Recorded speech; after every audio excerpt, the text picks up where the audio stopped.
opérateurs ludiques sont directement impactés, mais que la filière hippique les mêmes davantage que les autres. Et je me demande d'ailleurs si les pouvoirs publics ont bien pris conscience de l'impact sur la filière et les différents métiers.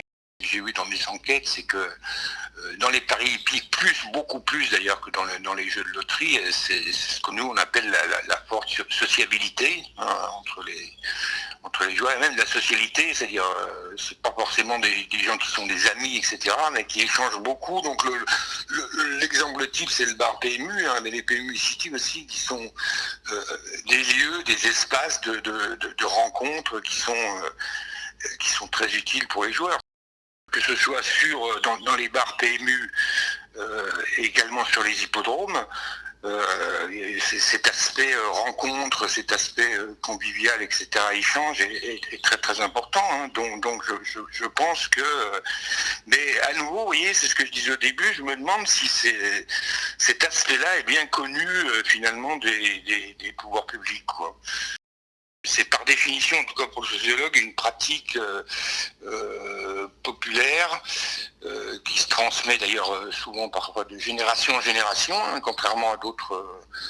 Moi, moi, ce que j'avais vu dans mes enquêtes, c'est qu'il y a souvent des transmissions intergénérationnelles entre turfistes. Il y avait aussi les formes d'éducation, c'est-à-dire c'est pas simplement l'amour du pari, l'amour du cheval. En gros, il y a deux écoles.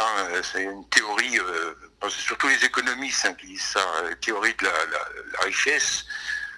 C'est-à-dire les gens jouent plus parce qu'ils ont de l'argent qu'ils ont pu dégager et qu'ils vont pouvoir jouer. Généralement, c'est pas une théorie qui est reprise par les médias. Puis à l'opposition, il y a la théorie de la pauvreté. Vous voyez, c'est les gens les plus pauvres en période de paupérisation qu'on jouerait le plus. Voilà, alors bon, moi, si vous voulez, entre les deux, mon cœur balance, si vous voulez, vous voyez, parce qu'on s'aperçoit quand même qu'il faut de l'argent pour jouer. Donc je pense que ça dépend des catégories sociales, en fait. Je pense qu'il peut avoir un effet de proximité, plutôt. Vous voyez, je vois mieux les gens retourner jouer dans les espaces de proximité, plutôt que directement aller dans les casinos, par exemple. Vous voyez, ce qu'on a vu, c'est que les gens se remettent à épargner. Les livrets d'épargne, même si ça rapporte rien. Moi, ce que j'avais vu, c'est qu'il y avait quand même un rapport entre l'argent qui est soit joué, soit épargné. Donc, il y a bien sûr une corrélation entre tout ça. Je pense que moi, ça peut relancer, vous voyez, l'intérêt, la passion, vous voyez, pour le divertissement général et en particulier pour les jeux, pour les joueurs, quoi. Et je pense que cet argent qui a été mis de côté, il peut ressortir.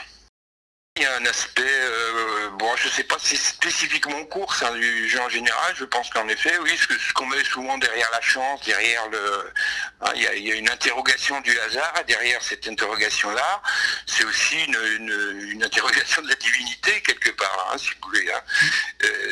Donc je pense que, alors là, par contre, en période de crise, ça peut renforcer justement ce souci de s'intéresser à ce qui est plus aléatoire, quoi. À l'origine, c'était un petit peu ça, quoi. Même si, dans nos sociétés contemporaines occidentales, on a l'impression que ça avait totalement disparu. Moi, j'ai un peu analysé les cahiers de doléances qu'on trouve. Moi, je suis à Lyon, donc il y a des cahiers de doléances quand on va dans les églises, etc. Et on voyait souvent des joueurs, des turfistes, des joueurs d'auto qui invoquaient la divinité pour gagner aux courses ou pour gagner aux jeux.